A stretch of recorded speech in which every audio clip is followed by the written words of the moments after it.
Respected DM sir, Devendra sir, DDC sir, SSP sir, Vivek sir, Sharad sir, Santosh sir और NSES का और आप लोगों का जो यहाँ पे आए और यहाँ पे मुझे बोलने का मौका दिया, इन सब के लिए आप लोगों का शुक्रिया, धन्यवाद। बातें हर चीज़ के बारे में हो चुकी हैं, एग्ज़ाम कैसे है, क्या है, तैयारी क्या करनी है, लेकिन जो कोर है, क्रक्स क्या नहीं करना है, उस पर बात होगी अभी। तो अभी एक पोल होगा, आप लोग बताएंगे आप लोगों में से कितने लोग रॉयल एंट्री की वीडियोस देखते हैं। हाँ तो उठाइए प्लीज़, अभी ये एपिडेमिक बन गया है। बस कौन कौन दृष्टि के मॉक इंटरव्यूज़ देखते हैं? ओके, यही नहीं करना है। देखिए अगर आप दृष्टि की मॉक इंटरव्यूज़ देखते हैं या फिर रॉयल एंट्री की वीडियोस देखते हैं या नोट्स कलेक्ट करते हैं, यानी कि जहाँ मिला वहाँ से नोट्स उठा लिया, आपके पास इतने सारे पीडीएफ हैं, इतने ज़्यादा टेलीग्राम ग्रुप आपने ज्वाइन कर रखे हैं कि आपको खुद पता नहीं है कि कितने कर रखे हैं, और जिससे मिलते हैं उससे पूछते हैं कि स्ट्रैटेजी क्या है। कोई मिल गया, कोई वीडियो दिख गई, आप दिन भर उसी में गुजार देते हैं ये देखने में कि आखिर स्ट्रैटेजी क्या है, कैसे सीएससी करते हैं। इन सब चीज़ में अगर आप मुलव्विस हैं, if you are doing this kind of things, then you are crawling towards UPSC success. यानी कि अब आप जो है ना ज़मीन पे रेंग रहे हैं, ऐसे चलेंगे तो बहुत वक्त लगेगा पहुँचने में। तो क्या क्या चीज़ें नहीं करनी है, सबसे पहले तो यही है कि अपने यूट्यूब प्लेलिस्ट से, अपने सब्सक्रिप्शन से रॉयल एंट्री की वीडियोस, दृष्टि की मॉक इंटरव्यूज़ और इसके अलावा strategy videos, notes collection, Telegram के 1000 ग्रुप्स सब छोड़ छाड़ दीजिए। अभी तक आपको इतनी ज़्यादा समझ हो गई होगी कि इतनी ज़्यादा स्ट्रैटेजी वीडियोस आपने देखी है कि करना क्या है।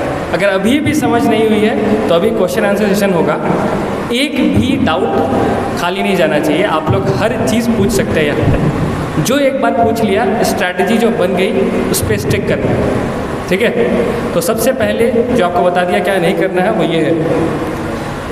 उसके बाद एग्ज़ाम क्या है, ये किस चीज़ पर डिपेंड करता है, सिलेबस क्या है। सिलेबस उठाइए, आपने ख्वाब देखा है, अच्छी बात है। उसके बाद सबसे इम्पॉर्टेंट चीज़ है यूपीएससी ने सिलेबस में क्या लिखा है, वही पढ़ना है। जो कोई भी कहेगा वो नहीं पढ़ना है। तो सबसे पहले सिलेबस उठा करके उसको देखना है कि उसमें क्या लिखा है, तो पता चलेगा कि पढ़ना क्या है। उसके बाद ये दूसरी चीज़।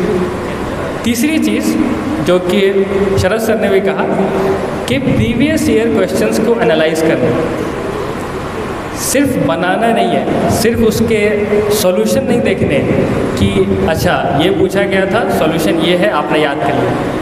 एनालिसिस का मतलब ये होता है कि एक सवाल पूछा गया, उसमें 4 ऑप्शन थे, यूपीएससी ने 4 ऑप्शन दिया। सवाल में क्या पूछा गया था ये तो आपने समझा ही, बाकी चारों ऑप्शंस क्या क्या हैं, उसमें क्या क्या लिखा हुआ, सब के बारे में आपको गूगल करना है, 3-4 लाइन के नोट्स बनाने हैं और उसको रखना है। इसको प्रीवियस ईयर क्वेश्चन के एनालिसिस कहते हैं।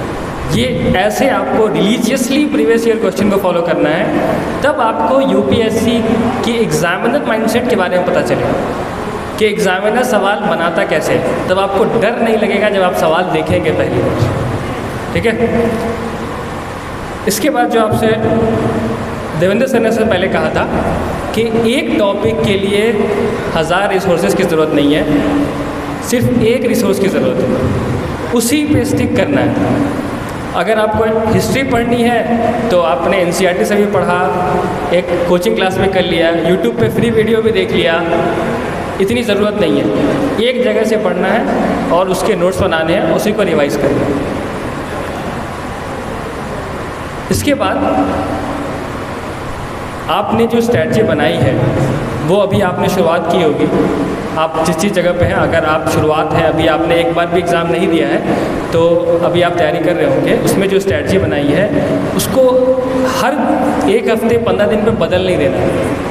एक बार आपने स्ट्रैटेजी बनाई है उसको पकड़ लें और महीने भर, 6 महीने, 2 महीने, 3 महीने आप उस पर काम करें। अगर आपको लगता है कि कुछ मिसिंग है तो अब आप उसमें कुछ एडेप्टेशन कर सकते हैं ऊपर नीचे। नहीं, अगर आपकी जो स्ट्रैटेजी है उसकी वजह से प्रीवियस ईयर क्वेश्चन सॉल्व हो रहे हैं तो कुछ चेंज करने की ज़रूरत नहीं है। अब जो चीज़ें हैं, सबसे पहले जिसकी बात हुई थी, उसके बाद आप जो एज अ ह्यूमन बीइंग है, एग्ज़ाम क्या है, एग्ज़ाम एक लंबा है, कम से कम 2 साल की कड़ी मेहनत इसमें लगती है। तो उतना इंड्योर करने के लिए आपके पास कुछ चीज़ें होनी चाहिए, जिसमें कि सबसे पहले फिज़िकल और मेंटल हेल्थ है। फिज़िकल हेल्थ पे तो ध्यान देने के लिए शरद सर ने कहा था। मेंटल हेल्थ जो है, क्योंकि एग्ज़ाम इतना डिमांडिंग है, यानी आपसे इतना ज़्यादा डिमांड करता है कि आपके लाइफ में बहुत सारे लोज़ आएंगे, लोज़ और हाइज। तो उस लो में आप अपने आप को इंस्पायर करके रखें, मोटिवेटेड रहें। इसके लिए आपको अपने मेंटल हेल्थ पे ध्यान देना होगा। तो उसमें क्या करना होगा? सबसे पहले जिन लोगों से आप इंस्पायर्ड हैं उनके बारे में अच्छे से जानना होगा कि उन्होंने अपनी ज़िंदगी में कितनी मेहनत की थी। उसके बाद कुछ लोग हैं जो आपके आसपास होंगे जो बार बार आपको याद दिलाते हैं कि बेटा तुमसे नहीं होगा। वैसे लोगों से दूर रहिए, क्योंकि वो आपका पैटर्न है। ऐसे लोग हर जगह मिलते हैं, तो ऐसे लोगों से दूर रहिए जो बोलेंगे कि आपसे नहीं होगा, क्योंकि उनको कभी लगता नहीं है, उन्होंने देखा नहीं है। लेकिन जो लोग मेहनत करते हैं उनको सफलता ज़रूर मिलती है। तो मेंटल हेल्थ को आप ऐसे मेंटेन करेंगे। इसके बाद एक बात जो डीडीसी सर ने कही कि अपने आप से रेडिकली ऑनेस्ट रहिए। इसको एक और अच्छे स्टेटमेंट में, be the ruthless critic of your self. सबसे ज़्यादा आपको आप ही जानते हैं। तो वो जो एक प्रिटेंड करते हैं आप अपने इमेज, चाहे फैमिली में हो, दोस्तों के बीच हो, वो प्रिटेंशन ज़रूरी नहीं है और उससे कोई फ़ायदा नहीं है। प्रिटेंड करना छोड़िए, रूथलेस क्रिटिक अपने आप का होइए। खुद आपको पता होगा कि आप कहाँ गलत कर रहे हैं, उसको सही करने की कोशिश कीजिए। और जो आपके ऊपर सीनियर लोग हैं, जिनको आप जानते हैं, जिन्होंने एग्ज़ाम क्रैक किया है, उनसे हमेशा कांटेक्ट में रहिए ताकि आपको पता चलता रहे कि क्या सही कर रहे हैं या गलत जा रहे हैं। उसके बाद कंप्लेनिंग एटीट्यूड ख़त्म कीजिए। अभी तक जो अभी आप यहाँ पे होंगे, जिस जगह पे हैं, चाहे आप स्कूल में हैं, ग्रेजुएशन में हैं, कुछ लोगों के स्कूल में मैथ्स कमज़ोर होती है तो कहते हैं कि टीचर अच्छा नहीं है इसलिए मैथ्स कमज़ोर है। ग्रेजुएशन में क्यों नहीं हिस्ट्री आती? हिस्ट्री से ग्रेजुएट है क्योंकि प्रोफेसर अच्छे नहीं थे इसीलिए हिस्ट्री नहीं आती, पढ़ाया नहीं गया कुछ। लेकिन एसएसपी सर ने कहा कि आप में से कितने लोगों ने क्लास किया है? बहुत कम लोग हैं जो कि 70% से ज़्यादा क्लासेस अटेंड करते हैं। तो कम से कम क्लासेस कीजिए, कंप्लेंट मत कीजिए, रिस्पॉन्सिबिलिटी लीजिए खुद के लिए कि हाँ क्लास करेंगे, चीज़ें शुरुआत करेंगे। क्लास में जो मैथ नहीं समझ में आती, मैथ पढ़ेंगे तब ना आगे बढ़ पाएंगे आप हर बार ब्लेम किसी और पे डालते रहेंगे, टीचर की वजह से, स्कूल की वजह से, माहौल की वजह से, आपके आसपास दोस्तों की वजह से। ऐसा नहीं करना है। रिस्पॉन्सिबिलिटी खुद पे लीजिए, ब्लेम भी खुद को कीजिए अगर आपका फेलियर होता है। ठीक है। इसके बाद चूँकि एग्ज़ाम हेक्टिक है, टाइम लगेगा, तो आपको ये बताना चाहेंगे कि इस प्रोसेस को एंजॉय कीजिए। थोड़ा टाइम टेकिंग होता है, लेकिन अगर आप इस प्रोसेस को एंजॉय करते हैं तो अच्छे से निकल जाता है। और मोटिवेशन के चक्कर में दौड़िए नहीं। एक वीडियो देखिएगा, 2 दिन तक मोटिवेटेड रहिएगा, फिर उसके बाद सब कुछ डाउन हो जाता है। तो मोटिवेशन एक्सटर्नल है, इंटरनल इंस्पिरेशन बनाइए कि आपको जो डीडी सर ने कहा था कि अगर वाई क्लियर है तो हाउ अपने आप हो जाता है। तो ये इंटरनल इंस्पिरेशन अगर आपके अंदर आ जाएगी, वाई क्लियर कर लेंगे तो हाउ अपने आप क्लियर हो जाएगा। अब हम लोग इसके बाद जो है क्वेश्चन आंसर का सेशन होगा। इसमें अभी तक आपको जितने ज़्यादा डाउट हैं, चाहे किसी चीज़ के बारे में हो, आप यहाँ से क्लियर करके सब कुछ जाएंगे। सिलेबस सबसे पहले आप NSCS के वेबसाइट पे जाके डाउनलोड कर लेंगे और सिलेबस पढ़ेंगे कि पढ़ना क्या है। उसके बाद अगर आपको कुछ सवाल भी उठते हैं तो NSCS के वेबसाइट पे एक क्वेश्चन आंसर सेशन के लिए की जगह भी है, वहाँ पे आप वहाँ सवाल पूछ भी सकते हैं। फेसबुक पेज पे भी फॉलो कर सकते हैं। लेकिन हाँ, एक और बात आपको बताते जाएं कि अगर आप ये तैयारी करते हैं और खुदा न खास्ता आपका नहीं होता है, क्योंकि सबका तो होगा नहीं, जिनका नहीं होता है वो एक अच्छे सिटीज़न बन के अपने देश की सेवा कर सकते हैं। तो एक अच्छा सिटीज़न होना बहुत ज़रूरी है।